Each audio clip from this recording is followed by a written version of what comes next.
But breakfast for dinner, I mean, that's a crowd pleaser every time. Get a little breakfast casserole, scrambled eggs, hash browns. It's the good stuff.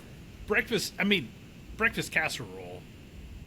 Can we all agree that it tastes better the second day? 100%. It's so good. It's so good. The first Okay, day is good. like my Yeah. hands down the best like breakfast casserole I've ever made, and that people like rave over and they like freak out and they're like, "What is this? It's so good." I got this recipe when my daughter, who I just told you is 26, when she was in kindergarten, she brought home a Nickelodeon magazine.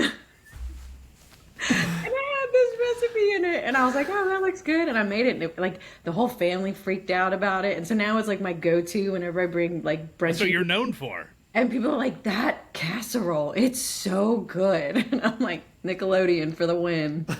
You have to have okay, so it's bread based, right? Because a lot of Okay. people do like a crescent roll or something.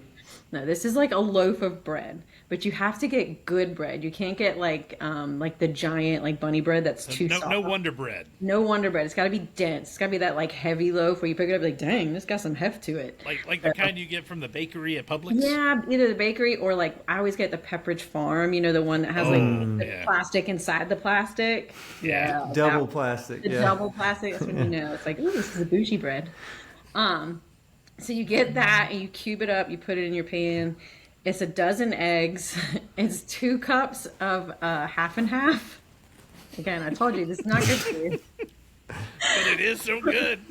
It's a pound of sausage, sprinkled it. You kind of layer these 2 cups of cheese, and then two-thirds of like 2/3 of a stick of butter, and you put that on the Just top of it. put the whole stick in. Let the That's what I whole would and say. then you put that together, and you got to let it sit overnight because the bread has to just like soak up. Because you mix the eggs, the dozen eggs, and the half and half.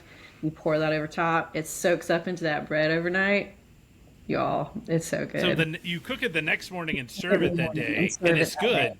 And it's good. So And like it's so good the next day. It's so good the next day. so in that situation, like the breakfast casserole had a sitting time before it was cooked. Yes. That's It key. was like really coming together.